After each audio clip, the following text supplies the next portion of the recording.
20대 초반의 청년이 있었는데 그는 고아로 태어나서 안 해본 것 없이 갖가지 고생을 많이 했습니다. 너무나 가난에 찌들린 이 청년은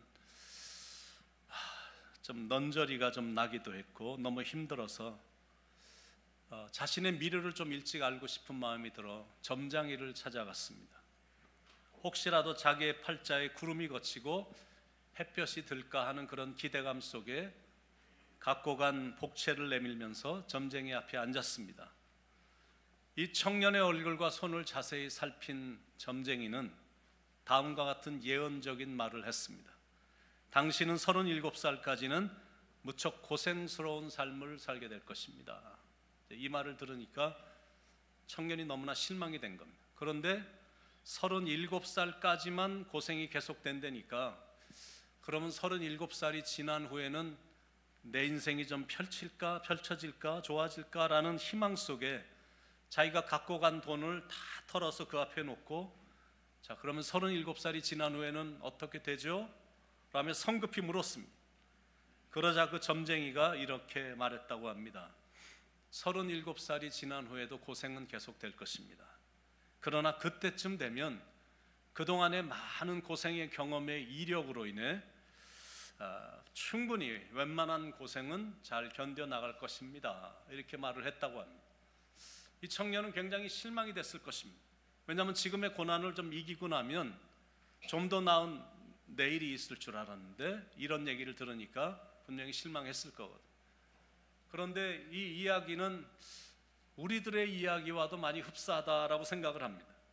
이번 어려움만 참아내면 될 줄 알고 인내하면서 그 어려움을 극복해보지만 첩첩산중이라는 말처럼 어려움과 고통이 끊임없이 찾아오거든요.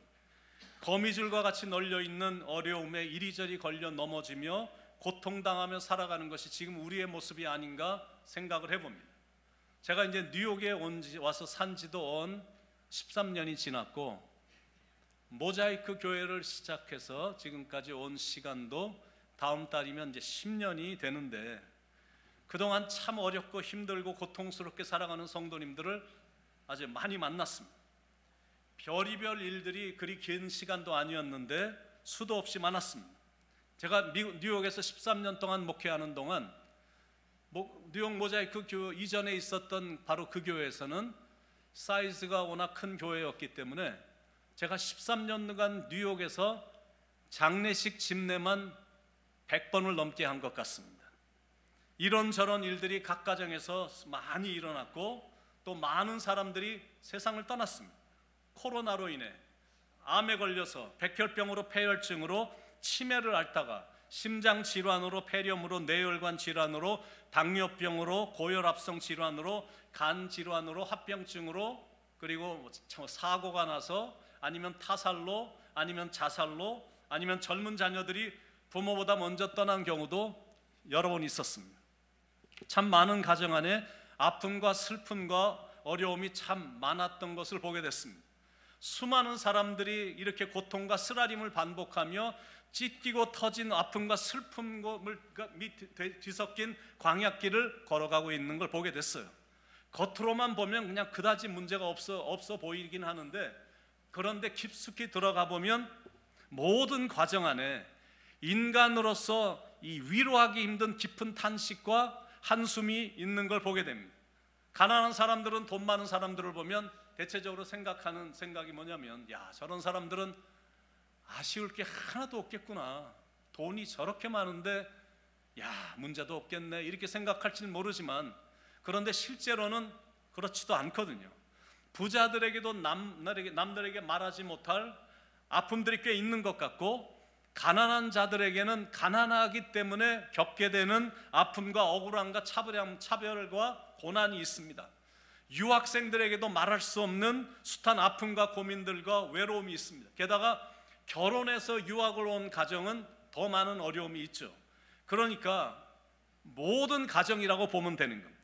문제들이 각각 다른 것뿐이지 모든 가정 안에 문제들이 많이 있고 다 있습니다. 어떤 가정은 자식 문제 때문에, 어떤 가정은 부부 문제 때문에, 어떤 가정은 부모와 자식의 이 안 좋은 관계 때문에 그리고 어떤 가정은 고부간의 갈등 때문에, 아니면 학생들은 공부하기가 너무 어려워서, 아니면 어떤 사람은 돈이 항상 부족해서, 아니면 사랑하는 사람을 먼저 보냈기 때문에 찾아오는 외로움과 고독함 때문에, 아니면 어떤 사람은 믿었던 친지에게 아주 송두리째 배신당하고 사기를 당함으로 찾아온 손실 때문에, 아니면 재정보증 잘못해줬다가 그 사람이 돈을 못 갚는 바람에 자기가 다 뒤집어 써서 그 많은 돈을 물어줘야 돼서 하늘이 무너지는 아픔을 움켜잡고 살아가는 얼룩진 이 다양한 아픈 모습들을 많이 보게 되는 겁니다. 젊은이들은 젊은이 나름대로 인생의 이런 살벌한 경쟁 대열에서 낙오자가 되지 않기 위해 정신없이 뛰는데, 그렇다고 요즘은 뚜렷한 미래도 젊은이들에게 보이지도 않고 계속 돈을 빌리다 보니까 이게 눈덩이처럼 자꾸 쌓여가는 이런 빚 때문에 고민이 많은 젊은이들이 많이 있습니다. 게다가 1세 부모들도 여전히 힘든 광약길을 걷고 있습니다. 미국 땅에서 이방인이라는 것 때문에 받는 수모와 피가 끓는 아픔들을 여전히 경험하며 우리 1세들은 살아가고 있습니다. 그런데 우리 자녀들만큼은 좀 더 나은 미래, 좀 더 나은 삶을 살기를 바라는 마음으로 긴 노동을 버티고 이겨내면서 힘겹게 살아가고 있습니다. 그렇게 20년, 30년 고생을 했는데 편안한 인생을 제대로 즐겨보지도 못하고 그 많은 재산을 하루아침에 다 날려버린 사람들도 있고, 이제 좀 편안히 쉬어야 될 나이가 됐구나, 그래서 이제 좀 평안히 쉬어야지 하고 생각을 했는데 몸이 이상해서 의사한테 가보니까 고칠 수 없는 질병을 얻게 돼서 힘들어하는 영혼들을 만나게 됩니다. 이런 사람들을 어떻게 위로할 것인가? 인간은 누구 할 것 없이 다 위로가 필요한 존재들이고, 자식은 부모의 위로가 필요하고, 연세가 많아진 부모님들은 또 자녀들의 따뜻한 관심과 보살핌을 필요로 하고, 아내는 남편의 위로가 필요하고, 아내는 남편의 위로가 필요하고, 교인들은 목회자의 위로가 필요하고, 목회자들도 인간인지라 교인들의 위로가 필요합니다. 그만큼 사람은 위로가 필요한 존재들이에요. 그걸 하신 하나님 아버지께서 예수님을 이 땅에, 독생자 예수님을 이 땅에 보내신 것이다라는 겁니다. 상처받은 인간들을 위로하고 그들에게 소망을 주라고 예수님을 이 땅에 보내셨다고 해도 과언이 아닐 정도입니다. 왕 중의 왕이시기 때문에 찬란하고 화려하게 이 땅에 오실 수 있으셨지만, 이런 이유가 있기 때문에 그 초라한 말구유에서 태어나시고 그 당시 가장 초라한 직업이었던 목수란 직업을 갖고 천대받은 사람들의 친구가 몸소 되어 주신 겁니다. 수고하고 무거운 짐진자들아 다 내게로 오라, 이렇게 말로만 하시지 않고 세상에서 짓눌리고 냉대받았던 사람들, 병자들, 세리들, 창녀들, 사회에서 소외된 사람들, 온갖 죄인들과 함께 어울리시며 그들의 아픔을 함께 나누셨습니다. 그 당시 사람으로 취급하지 않았던 사마리아 여인을 그 멀리까지 가셔서, 직접 가셔서 그 여인의 아픔을, 그 여인의 그 고뇌를 다 들어주셨고 마음으로 위로해 주셨습니다. 간호마다 잡혀온 여인에게 더 큰 상처 주시지 않으시고 오히려 따뜻한 마음으로 감싸 주셨고 위로해 주셨습니다. 나사로의 죽음 앞에서 예수님은 어린아이처럼 우셨습니다. 이 우주 만물을 창조하신, 모든 사람들을 창조하신 그 창조주께서 그렇게 지극히 작은 한 인간의 창조물의, 피조물의 죽음을 보시고 어린아이처럼 눈물을 흘리셨다라는 거죠. 평생을 당신이 말씀하신 그대로 수고하고 무거운 짐진 자들의 이 짐이 되시다가 돌아가시는 순간까지 죄인들만이 가는 그 길을, 우리가 가야 될 길을 우리 대신 몸소 택하셔서 그 길을 가신 겁니다. 슬퍼하는 자들과 함께 슬퍼하셨고, 위로가 필요한 곳이면 기회가 될 때마다 가셔서 위로해 주신 겁니다. 그래서 주님만 계시면 이렇게 위로가 되는 겁니다. 이만큼 사람들은 누구 할 것 없이 따뜻한 위로가 필요한 존재들입니다. 그런데 실상은 이게 그렇지 않거든요. 위로를 잘 받을 줄로 모르고 실상은 위로도 잘 줄 줄 모릅니다. 이게 실상이야. 그래서 이게 참 괴로운 부분입니다. 위로가 절실히 필요한데 위로도 잘 안 해주고 마음은 그렇지 않은 것 같은데 실제로 보면 위로를 잘 못하는 거예요. 제가 뉴욕에 오자마자 캘리포니아에서 같이 있었던 서무생 전도사를 제가 LA에서 불렀습니다. 아마 기억하시는 분들이 있을 것입니다. 근데 나이가 이제 점점 많아지니까 자녀를 낳고 싶어서 몇 년을 시도를 어떤 방법을 다 동원해서 해봤는데 이상하게 자녀가 임신이 안 되는 겁니다. 그래서 한국에 가서 인공수정으로 아이를 낳아보고 싶다고 긴 휴가를 얻어서 한국에 가기로 결심을 하고 떠나기 바로 전 마지막 주간에 우리 스태프 미팅을 할 때 서무생 전도사가 제가 이제 이런 이유 때문에 한국을 가니까 여러분 좀 기도를 해 주십시오라고 부탁을 한 겁니다. 그랬더니 제가 그날 아직도 그 기억이 제가 생생합니다. 거기에 앉아있던 한 어떤 여전도사가 불쑥 전도사님 그런 거 하지 말고 이름을 바꾸세요. 갑자기 소리를 치는 거예요. 그래서 갑자기 놀래갖고 이게 무슨 소린가, 갑자기 왜 이름 이야기는 하고 저러나 그랬더니 놀라서 쳐다봤더니 이름이 무생이니까 생명이 안 나오는 거예요. 이게 그러는 거예요. 제가 정말 놀랐어요. 어떻게 저런 말을, 그것도 수많은 사역자들 앞에서 이름을 바꾸라고, 무생이 뭐냐고, 그러니까 생명이 없다 그러면서 막 소리를 치는데 그거는 그 말이 맞고 틀리고를 떠나서 그건 그때 할 말은 아니잖아요. 이런 식일 때가 의외로 많다라는 겁니다. 위로는커녕 입만 열면 오히려 상처가 되는 거예요.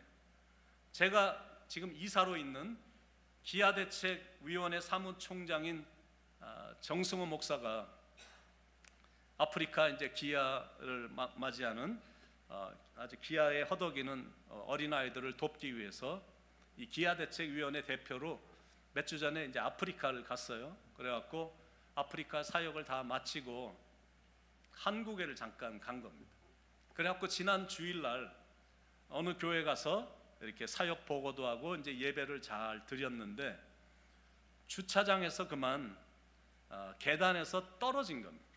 그래갖고 무릎과 다리가 부러지고 손과 손목이 부러지고 치아 4개가 이제 손상이 됐다고 다른 목사님이 이제 연락이 왔습니다.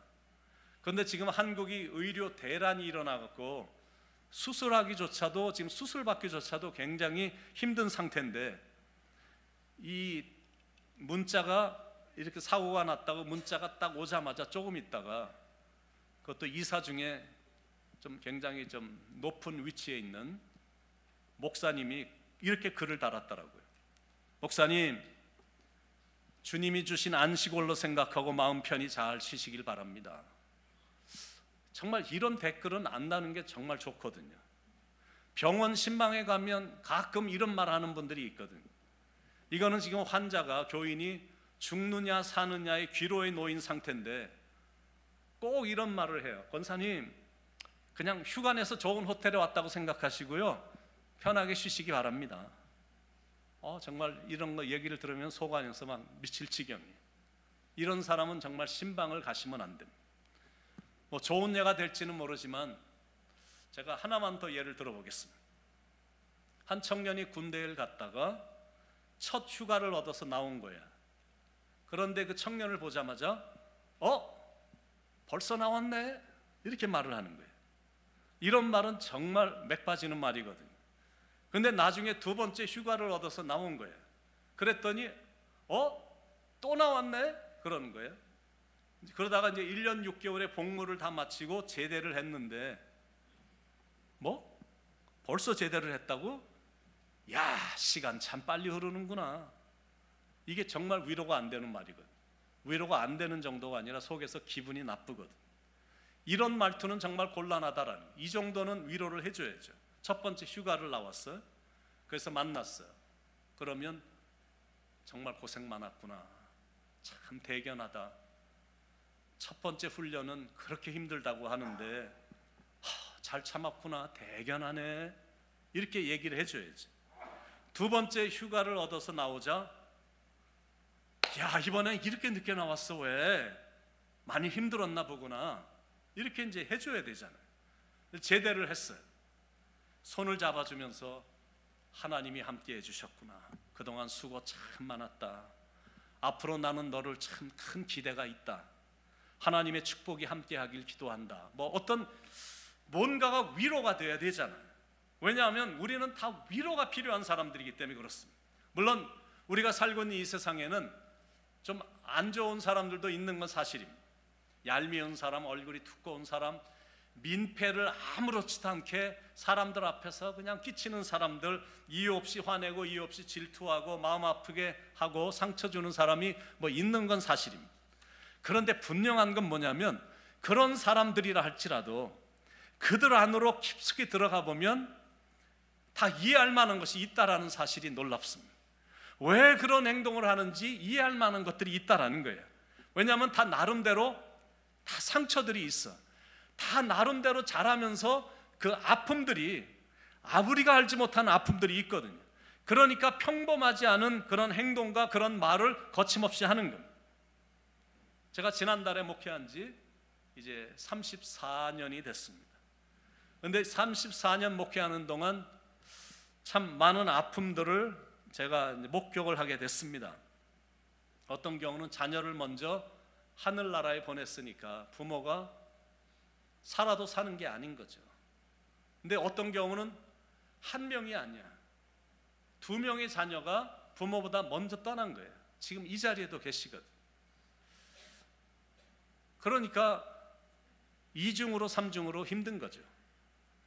젊었었는데 남편을 하늘나라에 먼저 보냈으니, 아니면 아내를 먼저 떠나보냈거나, 내가 철도 들기 전인데 그만 부모님들이 다 세상을 떠났거나, 아니면 잠깐 눈을 띈 사이에 어린 손주가 수영장에 빠져서 죽었거나, 하여튼 별의별 일들이 다 있었거든요. 게다가 한국에서 잘 지내고 있었는데 생각지 않게 미국으로 이민을 들어온 겁니다. 막상 와보니까 문화가 너무 달라, 언어는 완전히 달라. 이 다른 이 낯선 땅에서 부딪히는 대로 안 해본 것이 없을 정도로 그냥 뛰고 또 뛴 거예요. 그러다 보니까 숱한 땀을 흘리고, 그리고 눈물도 흘리고, 그리고 피도 흘렸어요. 특히 뉴욕에서 사는 분들은 다른 지역에 있는 분들보다 더 피곤하게 살거든요. 정말 삶이 피곤하고 삶이 어렵고, 그리고 차도 없으니까 불편한 게 많고, 물가는 하염없이 오르고 렌트비도 하염없이 오르고 월급만 안 오르는 이런 힘든 이민의 삶을 살아가고 있거든요.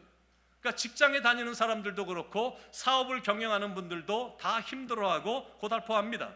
그러니까 조금이라도 쉬는 날만 되면 하루 종일 잠만 자고 싶은 심정입니다. 근데 그렇게 인생을 쭉 살다 보니까 몸이 안 아픈 데가 없는 거예요. 이렇게 피곤하고, 이렇게 불공평하고, 이렇게 불공정하고 어려운 세상에서 힘들게 살아가고 있는 성도님들을 어떻게 위로할 수가 있을까? 아메리칸 드림을 갖고 그래도 온 나라인데 이런 꿈 같은 건 다 그동안 이제 다 잃어버린 채 힘겹게 살아가고 있는 이 수많은 사람들을 어떻게 위로할 것인가?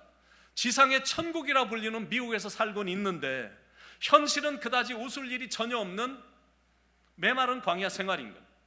열심히 살아서 이제는 어느 정도 먹고 사는 기본적인 건 해결은 됐지만, 그러나 깊은 그 속에는 울음이 북받쳐 오를 때가 한두 번이 아니거든.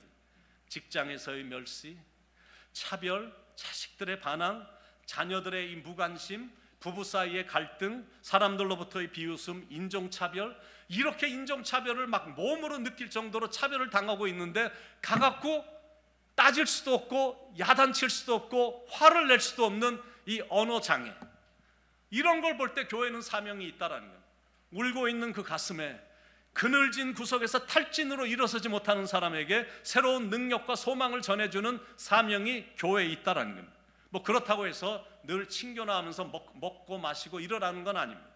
하나님 말씀에 부딪혀서 도전받게 해주고, 하늘의 소망을 마음에 심어주고 영원한 생수를 마시게 해주는 사명입니다. 그래서 교회는, 주님의 몸된 교회는 서로를 이해해주고 그리고 서로 위로하는 그런 공동체가 되어야 된다는 겁니다. 이사야서 40장은 이사야 선지자의 예언 가운데 한 부분입니다. 지금 유다 백성들은 죗값을 치르고 있습니다.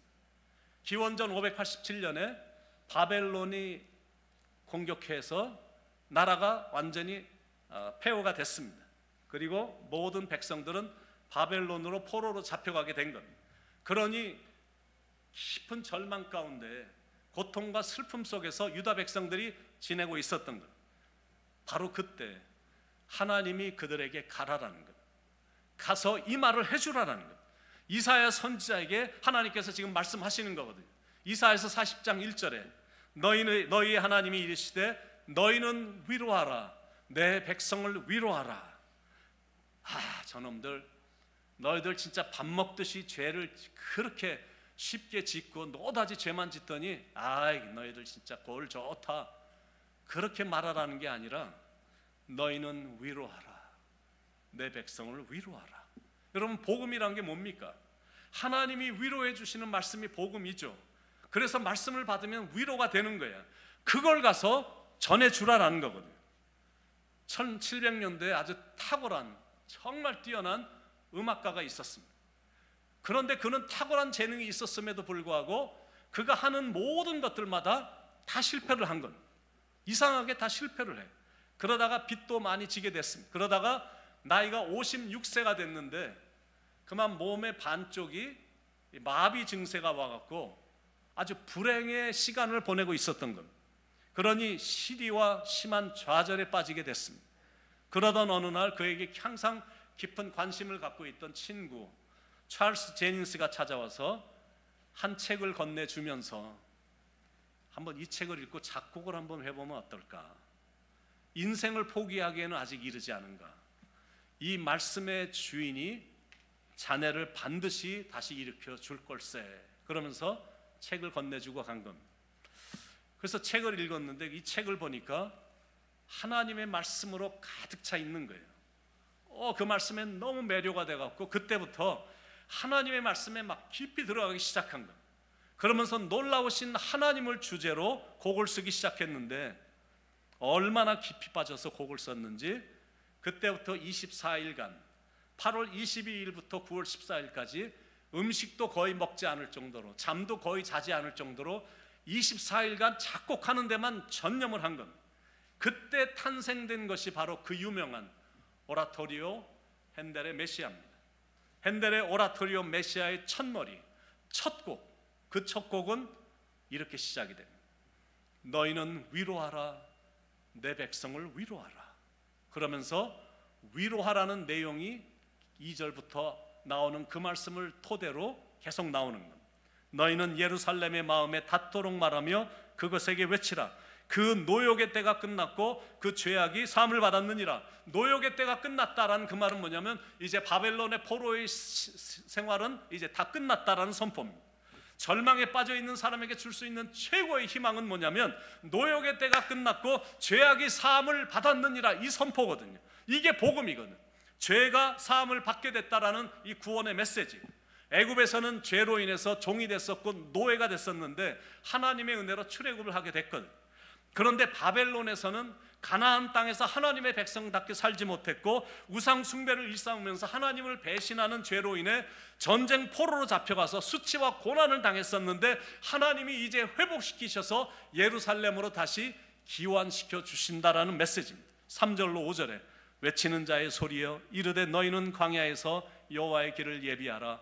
사막에서 우리 하나님의 대로를 평탄하게 하라. 골짜기마다 도두어지며 산마다 언덕마다 낮아지며 고르지 아니한 곳이 평탄하게 되며 험한 곳이 평지가 될 것이요 여호와의 영광이 나타나고 모든 육체가 그것을 함께 보리라. 너는 여호와의 입이 말씀하셨느니라. 광야와 사막 같은 곳에 길을 깔아주고 골짜기마다 도두어지고 산마다 언덕마다 낮아지고 좁은 길을 곧게 만들고 그리고 험한 길을 평탄하게 만들며 험한 곳이 평지가 될 것이요 여호와의 영광이 나타나서 모든 육체가 그걸 다 보게 될 것이다라는, 너는 가서 백성들에게 이거를 전하라 하고 지금 내용을 주는 거예요. 그게 계속 곡으로 계속 나오는 거예요. 이 위로의 메시지가 계속 나오니까, 그러니까 핸델의 메시아 중가운데쯤 가면 그게 너무나 감격스러워서 할렐루야 할렐루야를 외치는 거거든. 지금도 인생의 광야와 사막과 같은 길을 걷는 사람들이 얼마나 많습니까? 정말 힘겹게 사는 사람들이 많거든요. 진짜 아무것도 없는 광야를 걷는 모습입니다. 광야에 가면 실제로 아무것도 없거든요. 어떤 조그만 건물도 하나도 없고 먹을 것도 없고 하나님의 손을 놓으면 절대 살 수 없는, 오직 하나님에게만 집중해서 살 수밖에 없는 곳이 광야인 겁니다. 그런 느낌을 갖고 사는 사람들이 꽤 될 거요. 그런데 상황이 워낙 안 좋아서 제가 이런 말씀드리면 이해는 좀 잘 안 되시겠지만 그 시간이 영적으로는 대단히 축복의 시간이다라는 사실입니다. 하나님의 손을 안 놓으려고 내가 발버둥을 치는 시간이니까 그 시간은 정말로 소중한 시간이거든. 주님의 손을 계속 꼭 잡고 가는 길이기 때문에 이게 영적으로는 축복이야. 인생이 뻥 뚫린 하이웨이를 아무리 신나게 달려가도 주님의 손이 아닌 다른 것만 잡고 달리고 있으면 이게 무슨 대단한 인생이겠느냐라는 거예요. 그러니까 그런 인생은 결코 좋은 인생 아닙니다. 오히려 내가 지금 지나고 있는 이 고난의 광야의 시간이 영적인 눈으로 보면 더 좋은 것이다라는 거예요. 그러니까 이때는 위로만 받을 수 있으면 돼. 그래서 내가 소망만 잃지 않으면 되는 겁니다. 하나님이 나를 위해서 하실 일을 내가 미리 볼 수만 있다면 능히 이길 수 있기 때문에 그렇습니다. 그걸 가서 말해 주라라는 거예요. 자, 주님께서 너희는 서로 위로하라라고 말씀해 주셨는데 혹시 위로는커녕 이웃에게 상처나 주고 아픔이나 주고 살진 않았는지 모르겠습니다. 여러분은 대체 어떻게 위로하십니까? 신앙생활 좀 오래 했다고 신앙생활 이제 막 시작한 사람들을 향해서 손가락질이나 하고 상황이 안 좋아서 맨날 허우적거리고 힘겹게 살아가는 사람이라고 우습게 여기고 상처가 되는 말을 혹시 안 했는지 모르겠습니다. 스가랴 7장 9절로 10절에서 하나님은 이렇게 말씀하셨거든요. 너희는 진실한 재판을 행하며 피차의 인애와 긍휼을 베풀며 과부와 고아와 나그네와 궁핍한 자를 압제하지 말며 남을 해하려 하여 심중에 도모하지 말라. 우리 주님은 항상 가난한 자와 함께 해주셨어요. 몸이 아파서 괴로워하는 병든 자를 기회만 되면 찾아가셔서 위로해 주셨거든. 그래서 자기 자신을 가리켜 나는 임마누엘, 나와 함께 하시는 하나님, 늘 함께 하시는 하나님이 되어 주셨거든. 하나님께서 친히 육신의 몸을 입고 내려오셔서 우리가 아플 때 같이 아파하시고 우리가 슬플 때 같이 눈물을 흘려주시거든. 그런 심정으로 우리도 위로가 필요한 사람들과 같이 있어주는 거예요. 이게 바로 크리스찬으로서 마땅히 해야 될 일이고, 그런 사랑이 하늘에 계신 아버지의 뜻이고, 그런 마음으로 사람들을 대할 때 사람들은 위로를 받게 된다는 거예요. 말처럼 시간을 이렇게 낸다는 게 참 생각지 않게 잘 안 돼서 그게 참 안타깝고 아쉬운 부분이긴 하지만, 진정한 위로라는 것은 위로가 필요한 사람들과 같이 있어주는 겁니다. 제 아내가 이번 주 새벽 기도회 때 우리 옆집 이웃에 대해서 잠깐 말씀을 했거든요. 제가 사는 옆집에 아주 점잖은 인도 사람이 살고 있는데, 가끔 이제 뜰에 나가서 이렇게 물을 주다 보면 같이 이렇게 얼굴을 맞대게 돼서 같이 대화를 종종 했습니다. 그런데 이렇게 대화를 하다 보면 자기 아들 얘기를 곧잘 했어요. 자기 아들이 LA에 살고 있다. 그래서 저도 내 아들도 LA에 살고 있다. 내 아들은 자기가 이제 인도 사람이, 자기 아들은 36살인데 미국에서 군대도 나오고 그리고 지금은 회계사가 돼서 아주 잘 살고 있다고 늘 대견하게 생각하고 이렇게 자랑을 좀 많이 했던 아들인데, 지난주에 그 누나가 텍사스에서 의사로 살고 있는데 우리 같이 살자 그래갖고 그 남동생이 이제 누나 곁으로 텍사스로 가서 집을 사갖고 이제 들어간 겁니다. 들어가서 보니까 이제 지붕이 좀 허술하니까 사다리를 타고 올라가서 좀 고치려고 올라갔다가 떨어져서 죽은 겁니다. 그런데 저와 제 아내가 정말 놀랐어요. 이웃들이 어디서 들어오는지 하여튼 매일 찾아와. 그리고는 밤 늦게까지 있어주는 거예요. 지난 수요일 날 죽었으니까 지금 죽은 지 11일이 됐어요. 그런데도 여전히 수많은 사람들이 찾아와서 몇 시간씩 뭐 되게 떠들거나 그런 것도 없어. 그냥 이렇게 밖에서 창문으로 보면 그냥 계속 있어주는 거예요. 그래서 야, 종교가 달라서 좀 그렇겠지만 참 위로는 되겠다, 이런 생각이 들었습니다. 바로 그런 거거든요. 위로가 필요한 사람들과 같이 있어주는, 그리고 너무 많은 말을 할 필요도 없어요. 그저 사랑하는 마음으로 같이 있어주고 그들의 아픔만 그냥 들어만 줘도 되는 거예요. 그것이 위로를 필요로 하는 사람들에게 가장 필요한 약인 겁니다. 저도 그 집을 2번 찾아갔거든요. 죽었다는 말을 다른 사람한테 듣고 사람들이 하도 많이 가니까 대체 무슨 일이냐, 그래서 들어보니까 그런 슬픈 일이 있어서 저도 2번을 찾아갔습니다. 갔는데 할 말도 없잖아. 그래서 내 마음이 너무 아프다라는 말을 하면서 가서 껴안아주고 같이 그냥 울고만 왔는데 뭐 그거면 되지 않았느냐 생각이 들어요. 마음만 전달이 되면 되는 거예요. 많은 말도 필요가 없는 거예요. 우리 주님이 그런 방법을 택하셨거든요. 자신을 부인하고 저주했던 베드로를 찾아가셔서 베드로하고 같이 앉아 생선을 구면서도, 그리고 생선을 군 거를 띄어서 베드로에게 주시면서 한마디 말도 안 하시는 거예요. 보통 사람 같았으면 야, 내가 너를 수제자로 삼은 게 내가 후회가 막심하다. 아니 너 그렇게 당당하게 장담을 하더니 뭐 나를 저주를 하고, 아니 너 이 자식 어떻게 나한테 이럴 수가 있냐, 뭐 멱살을 잡고 이렇게 해도 속이 지금 후련하지 않을 판인데, 주님은 절대 그러지 않으셨거든. 오히려 허물 많은 베드로의 손을 붙잡으시며 인간의 연약함을 인정하시며 그렇게 할 수밖에 없었음을 다 이해해 주시며 오히려 위로해 주셨거든. 십자가에서 자신을 향해 손가락질을 하고 지나가면서 침을 뱉고 욕을 하는 사람들을 바라보며 예수님은 아무 말도 안 하셨어요. 오직 기도만 했습니다. 아버지여, 저들을 사하여 주시옵소서. 저들은 자기들이 하는 일을 알지 못함이니이다. 우리가 이런 걸 배우는 거예요. 말하기 전에는 한번 생각하고 말을 하고, 그리고 마음에 없는 말이면 오히려 침묵으로 일관하고, 왜냐하면 생각 없이 내뱉는 그 말이 상대방에게는 오히려 상처가 될 수 있기 때문에 그렇습니다. 그리고 마음에서 우러나오는 말만이 위로가 필요한 사람들에게 위로가 되기 때문이에요. 우리 한국의 선조들께서는 정말로 지혜로우셔갖고 이렇게 나무 배를 만들 때 나무 못으로 합판과 합판을 연결시켰거든요. 참 신기한 게 뭐냐면 해가 거듭될수록 나무 못과 합판은 서로 융화가 돼서 아주 완전히 하나가 되는 거예요. 그런데 머리를 좀 써갖고 그래도 쇠가 좀 더 튼튼하지 생각하고 나무 합판에다가 쇠못을 사용하면 시간이 지날수록 틈새가 벌어지거든. 그런데 나무 못으로 합판과 합판을 연결하면 이게 더 견고해진다는 거예요. 우리 뉴욕 모자이크 교회가 그런 견고한 방주가 되기를 바랍니다. 서로 다 각기 다른 성품을 갖고 있잖아요. 우리가 여기 이 사람들이 쭉 앉아 있지만 성격이 다 다르거든. 다 different character가 있어. personality가 있어요. 다 다양한 사람들이 모였지만 예수님을 중심으로 하나가 되는 거예요.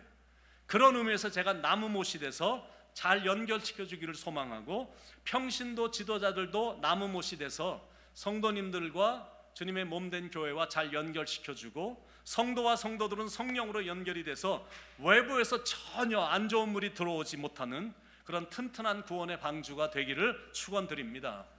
이사야서 40장 1절에 너희 하나님이 가라사대 너희는 위로하라, 내 백성을 위로하라. 우리 모자이크 교회가 서로 위로하고 또 위로 주고 위로받는 위로의 공동체가 되기를 축원드립니다. 그래서 우리 모든 성도님들의 인생의 항해가 갈수록 더 기쁘고 행복이 충만하기를 예수님의 이름으로 축원드립니다.